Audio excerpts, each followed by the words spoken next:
Let's spike crime की कहानी। 1990 का दशक मुंबई के लिए बदलाव का दौर था।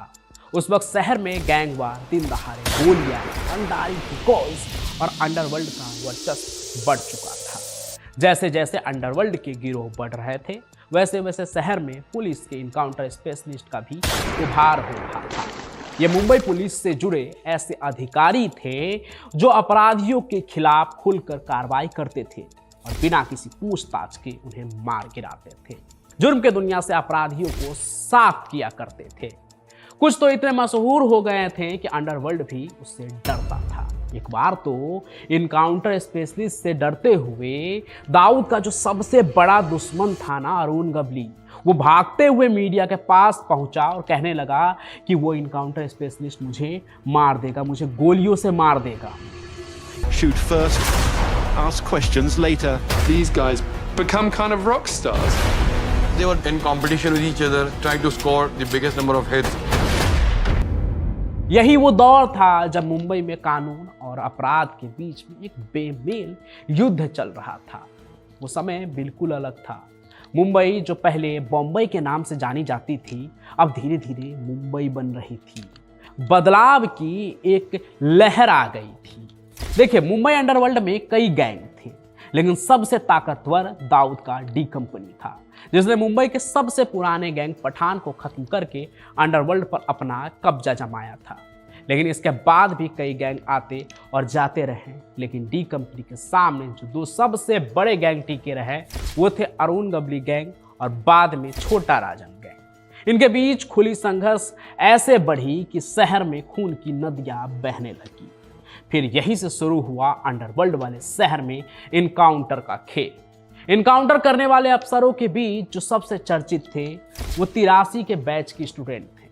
महाराष्ट्र पुलिस का वो बैच जिस पर किताब भी लिखी जा चुकी है और फिर फिल्म भी बनी। इनकाउंटर करने वाले पुलिस अफसरों के लिए न्याय का मतलब था गोलियों से न्याय। जब ये पुलिसकर्मी कोई भी अपराधी मारते थे तो ये कोई सवाल नहीं करते थे, बस गोली मार देते थे।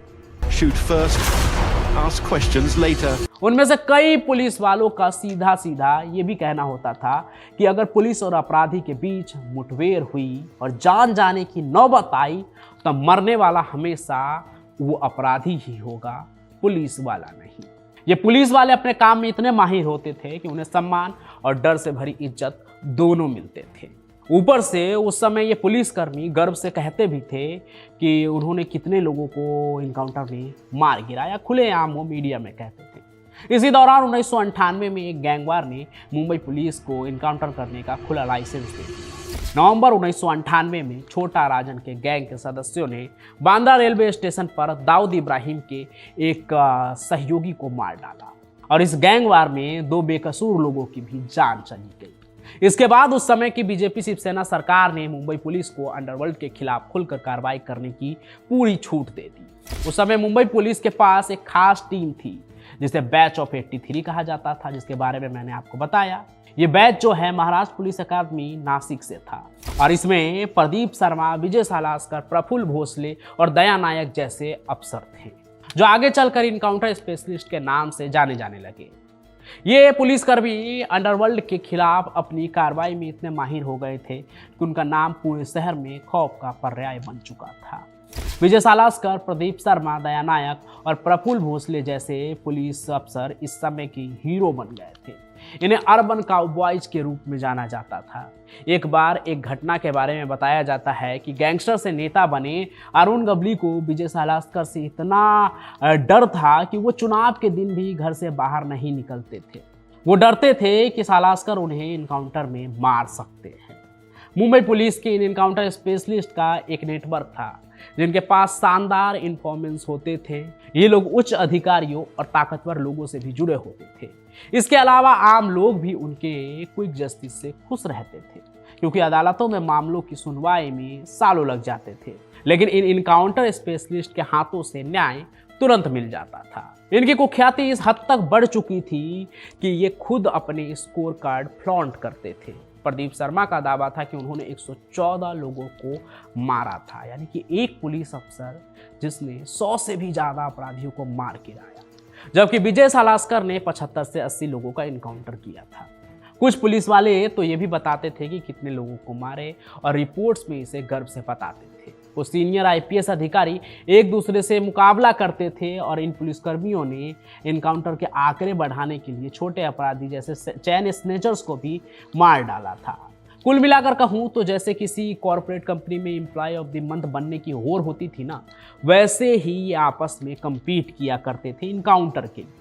एक बार मैं सीनियर जर्नलिस्ट हुसैन जैदी को सुन रहा था तो पता चला कि मुंबई में एक वक्त ऐसा भी था जब अरुण गबली गैंग का सदा पाबले उर्फ सदा मामा का खूब भौकाल था और उससे पुलिस परेशान थी और मुंबई पुलिस के तीनों बड़े इनकाउंटर स्पेशलिस्ट सिर्फ और सिर्फ सदा पाबले के पीछे लगे थे, या अगर कहूँ तो वो शायद सदा पाबले के मौत से अपना नंबर बढ़ाना चाह रहे थे। लेकिन सदा पाबले की क्या कहानी है और किसने उसका इनकाउंटर किया, ये आगे की कहानी में मैं आपको बताऊंगा। हालांकि इन पुलिस अफसरों ने कुछ मामलों में कहते हैं कि अंडरवर्ल्ड के लोगों के बीच मध्यस्थता भी की थी। ये पहले अंडरवर्ल्ड का काम था, लेकिन अब पुलिसकर्मी भी इसमें शामिल होने लगे थे। लेकिन कहते हैं कि जल्दी ये कुख्यात पुलिस वाले अपने कर्मों की सजा भी पाने लगे। प्रदीप शर्मा को 2008 में नौकरी से निकाल दिया गया था, जब उनके और दाऊद के साथी छोटा शकील के बीच टेलीफोन कॉल सामने आए। इसके बाद ऑफिसर शर्मा को सस्पेंड कर दिया गया और 2010 में उन्हें फिर से गिरफ्तार कर लिया गया। आखिरकार जैसे जैसे ये इनकाउंटर स्पेशलिस्ट अपने कारनामे के कारण विवादों में आए, वैसे वैसे उनकी जिंदगी में बर्बादी शुरू हो गई। 19 मार्च 2019 को बॉम्बे हाईकोर्ट ने पूर्व एसीपी प्रदीप शर्मा समेत 12 पुलिसकर्मियों को 2006 में राम नारायण गुप्ता उर्फ लखन भैया की हत्या के लिए दोषी ठहराया और इसे इनकाउंटर नहीं बल्कि हत्या करार दिया। हालांकि प्रदीप शर्मा को दोषी ठहराया जाना मुंबई पुलिस के उन पुलिसकर्मियों के लिए पहला मामला था जिनके खिलाफ फेक इनकाउंटर के आरोप थे। वैसे 1990 और 2000 के दशक में ये कोई नई बात नहीं थी। उस दौर में ऐसे कई इनकाउंटर हुए जो हमेशा विवादों के घेरे में रहे। इन सभी इनकाउंटर से पहले खुद मन्या सुरभि का भी इनकाउंटर, जो मुंबई का पहला पुलिस इनकाउंटर माना जाता है, यानी कि कहने वाले लोगों के हिसाब से ये पुलिस का इनकाउंटर नहीं बल्कि दाऊद के इशारे पर किया गया पुलिस की तरफ से एक मर्डर प्लानिंग था, जो असल में हुआ भी, क्योंकि दाऊद मन्या को अपने भाई के मर्डर में दोषी मानता था और उसे वो मरवाना चाहता था और ये काम कहते हैं कि उसने पुलिस से करवाया। हालांकि मन्या सुरभि की मौत की कहानी जो है वो मुंबई के इतिहास में पहले इनकाउंटर के नाम से जाना जाता है। लेकिन इस तरह के इनकाउंटर से जितना विवाद होता है, अगले सुबह अखबार में उतनी ही तारीफ भी होती है उन्हीं पुलिस वालों की जिन्होंने अपराधियों को मारा होता है, क्योंकि कहीं ना कहीं गोलियों के दम पर ही मुंबई में अंडरवर्ल्ड को कंट्रोल किया गया था। लेकिन कुछ ऑफिसर ने अपने इसी हीरोइज्म का फायदा उठाकर फेक इनकाउंटर भी करते थे, जिसका खामियाजा उन्हें फ्यूचर में जाकर भुगतना पड़ता था जब कोई उसे चैलेंज करता था। प्रदीप शर्मा का एक केस हमारे सामने है। हालांकि आज के तारीख में भी इनकाउंटर जो है वो काफ़ी डिबेटिंग टॉपिक है। आप देख लीजिए कई इनकाउंटर्स हुए, उस पर काफ़ी विवाद हुआ, फिर चाहे वो विकास दुबे का इनकाउंटर हो या फिर आप देख लीजिए कि अभी हाल में जो बदलापुर में इनकाउंटर हुआ वो हो, या फिर कई साल पहले आनंद पाल का जो राजस्थान में इनकाउंटर हुआ था वो इनकाउंटर हो। जब पुलिस ने कहा कि राजस्थान में जब वो आनंद पाल को पकड़ने गए तो वो लगातार उस पर गोलियां बरसा रहा था, यानी आनंद पाल पुलिस को सरेंडर नहीं कर रहा था पुलिस के सामने और गोलियां बरसा रहा था छत से, तब जाकर आखिरकार पुलिस को आनंद पाल का इनकाउंटर करना पड़ा।